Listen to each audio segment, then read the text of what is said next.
नमस्ते भैया, जयराम जी की हाल चाल, सत श्री अकाल और वणक्कम। स्वागत है आप सबका हमारे इस कतई जहर, भौकाली और एकदम लल्लन टॉप क्रिकेट के एक और नए वीडियो में। बड़े भाई, कल रात मुंबई के वानखेड़े स्टेडियम में जो भौकाल कटा है ना, उसके बाद तो अंग्रेजों को समझ नहीं आ रहा होगा कि वो क्रिकेट खेलने आए थे या मुंबई लोकल के विरार फास्ट में गलती से घुस गए थे, जहां उन्हें बस धक्के ही धक्के पड़े। गुरु, भारत और इंग्लैंड के बीच 2026 टी20 वर्ल्ड कप का दूसरा सेमीफाइनल ऐसा हुआ कि कसम से टीवी स्क्रीन में से आग की लपटें निकल रही थी और हम जैसे करोड़ों देसी क्रिकेट फैंस के तो दिल, फेफड़े, गुर्दे सब एकदम गले में आ गए थे। मतलब आपकी क्रोनोलॉजी समझिए, ये गोरे हमसे एकदम ऑब्सेस्ड हो गए हैं। लगातार तीसरी बार टी20 वर्ल्ड कप के सेमीफाइनल में ये हमसे भिड़ने आ गए। 2022 में इन्होंने हमें रुलाया था, 10 विकेट से पीटा था। फिर 2024 में हमने इनका ऐसा घमंड तोड़ा कि इनको नानी याद आ गई, और अब 2026 में तो हमने इनको पकड़ के ऐसा निचोड़ा है कि इंग्लैंड जाने वाली फ्लाइट में ये लोग चाय में बिस्कुट डुबो कर भी नहीं खा पाएंगे, क्योंकि बिस्कुट भी अब इनको जसप्रीत बुमराह की यॉर्कर जैसा लगेगा और चाय इनको वानखेड़े की पिच जैसी खौलती हुई लगेगी। मैच की शुरुआत हुई टॉस से। अंग्रेजों के कप्तान हैरी ब्रुक ने टॉस जीता और सोचा कि चलो लाओ पहले बॉलिंग करके भारतीयों को सस्ते में निपटाते हैं, ओस का फायदा उठाएंगे और रात को जल्दी डिनर करके सो जाएंगे। लेकिन उनको क्या पता था कि आज अपने संजू सैमसन ने नाश्ते में सीधा कच्चा बारूद खाया हुआ है और वो पिच पर क्रिकेट खेलने नहीं, अंग्रेजों का लठ से स्वागत करने आए हैं। ओपनिंग करने मैदान पर उतरे अपने अभिषेक शर्मा और केरल के शेर संजू बाबा। लगा कि आज तो रनों की बरसात होगी, लेकिन अभिषेक भाई थोड़े ज्यादा ही जल्दी में थे। 9 रन बनाकर ऐसे चल दिए जैसे गैस पर चाय का पानी उबलता छोड़कर आए हों। विल जैक्स की गेंद पर उनका विकेट गिर गया। उस वक्त लगा कि यार ये क्या हो गया, कहीं फिर से कोई पनौती तो नहीं लग गई, कहीं हम फिर से नॉकआउट वाले चोकर्स तो नहीं बन गए। लेकिन उसके बाद मैदान पर जो भूचाल आया भाई साहब, संजू सैमसन और ईशान किशन ने अंग्रेजों के बॉलर्स की वो कुटाई की कि मोहल्ले के धोबी भी शर्म से पानी पानी हो जाए कि कपड़े ऐसे कौन धोता है भाई। पावर प्ले के 6 ओवर में ही टीम का स्कोर 67 रन तक पहुंच गया और संजू भाई तो अलग ही मोड में थे। उन्होंने सिर्फ 26 गेंदों में अपना अर्धशतक ऐसे पूरा किया जैसे कोई एक्सप्रेस ट्रेन बिना रुके सारे स्टेशन पार कर रही हो और प्लेटफॉर्म पर खड़े अंग्रेज बॉलर्स बस हवा खाते रह गए। उधर अपनी टीम इंडिया ने 8.3 ओवर में ही 100 रन पूरे कर लिए। मतलब टी20 नॉकआउट के इतिहास में किसी भी टीम का यह दूसरा सबसे तेज शतक था। पहला भी परसों ही न्यूजीलैंड वालों ने साउथ अफ्रीका के खिलाफ 7.5 ओवर में बनाया था। ईशान किशन भी बढ़िया लय में 39 रन बनाकर खेल रहे थे, एकदम सॉलिड फॉर्म में दिख रहे थे। ऐसा लग रहा था कि आज ये भी 50 मारेंगे, लेकिन आदिल राशिद की एक गेंद पर बड़ा शॉट मारने के चक्कर में लॉन्ग ऑफ पर खड़े विल जैक्स को कैच थमा बैठे और भारत का स्कोर हो गया 117 पर 2 विकेट। अब मैदान पर आए अपने लंबे लंबे छक्के मारने वाली मशीन, पैरों को फेविकोल से क्रीज पर चिपकाकर खड़े खड़े गेंद को तारामंडल भेजने वाले शिवम दुबे।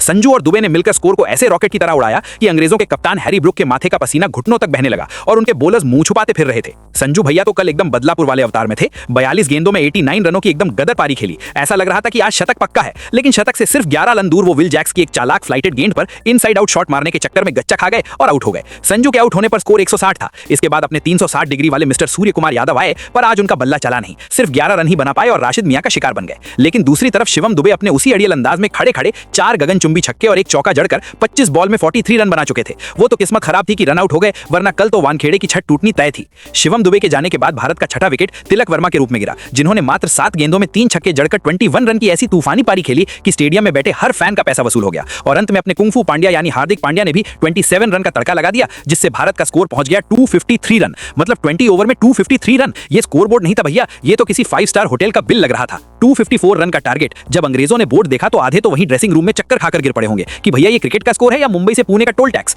अब जब इंग्लैंड की टीम 254 रनों के पहाड़ जैसे लक्ष्य का पीछा करने उतरी तो उनकी शुरुआत ही ऐसी रही जैसे किसी ने रेस शुरू होने से पहले ही उनकी साइकिल की चेन उतार दी हो। फिल साल्ट भैया मात्र 5 रन के निजी स्कोर पर हार्दिक पांड्या की गेंद पर ऐसे आउट हुए जैसे दावत में बिना लिफाफा दिए पकड़े गए हों। मतलब आए और गए और अपने नाम के अनुसार पिच पर कोई नमक नहीं छिड़क पाए। उसके बाद हैरी ब्रुक से बहुत उम्मीदें थी, पर उनकी भी आज भूख मर गई थी। वो सिर्फ 7 रन बनाकर बुमराह की लहराती हुई गेंद पर अक्षर पटेल को कैच दे बैठे और जॉस बटलर जो थोड़ा खूंखार लग रहे थे और 25 रन बना चुके थे, उनको अपने मिस्ट्री स्पिनर वरुण चक्रवर्ती ने ऐसा बोल्ड मारा कि बटलर भैया को गेंद दिखी नहीं, सीधा गिल्लियां उड़ती हुई दिखी और वो बस पिच को घूरते रह गए। 64 रन पर इंग्लैंड के 3 धुरंधर पवेलियन में बैठकर मूंगफली छील रहे थे। फिर टॉम बेंटन आए, उन्होंने अक्षर पटेल को 2 लंबे लंबे छक्के मारे, लेकिन हमारे बापू यानी अक्षर भाई ने भी तुरंत अपना बदला लिया और अगली ही फुर्सत में उनको पवेलियन का रास्ता नापने पर मजबूर कर दिया। लेकिन भाई साहब पिक्चर अभी बाकी थी, क्योंकि इसके बाद मैदान पर जेकब बेथेल नाम का एक ऐसा अंग्रेज आया जिसके अंदर अचानक से किसी भूखे शेर की आत्मा घुस गई थी। विकेट गिर रहे थे लेकिन ये बंदा रुकने का नाम नहीं ले रहा था। बेथेल ने सिर्फ 19 गेंदों में 5 छक्के और 3 चौके जड़कर अपना अर्धशतक पूरा कर लिया। ऐसा लग रहा था जैसे वो गेंद को नहीं, हमारी धड़कनों को पीट रहा हो। उसने विल जैक्स के साथ मिलकर 77 रनों की भयंकर पार्टनरशिप डाल डाली। वो तो भला हो अपने अर्शदीप सिंह का, जिन्होंने विल जैक्स को आउट करके इस खतरनाक जोड़ी को तोड़ा।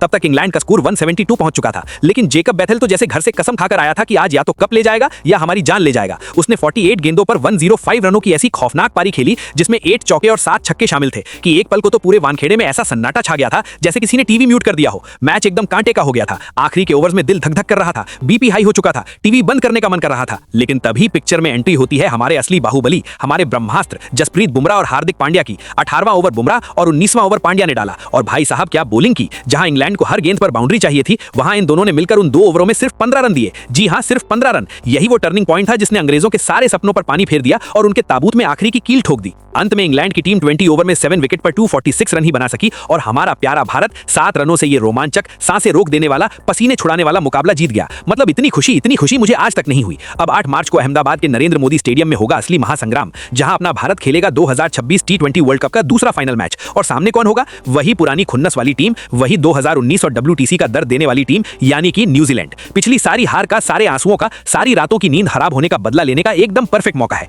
तो भैया अपनी अपनी जर्सी धोकर प्रेस कर लो, टीवी के रिचार्ज करवा लो, ढोल नगाड़े निकाल लो, क्योंकि अपनी भारतीय टीम लगातार दूसरी बार T20 वर्ल्ड कप की ट्रॉफी उठाने के लिए एकदम बेताब है। तो मिलते हैं सीधा 8 तारीख को फाइनल वाले दिन। तब तक के लिए आप लोग अपनी कुर्सी की पेटी बांध कर रखिए, क्योंकि मौसम फिर से बिगड़ने वाला है और ट्रॉफी भारत ही आने वाली है। जय हिंद, जय भारत।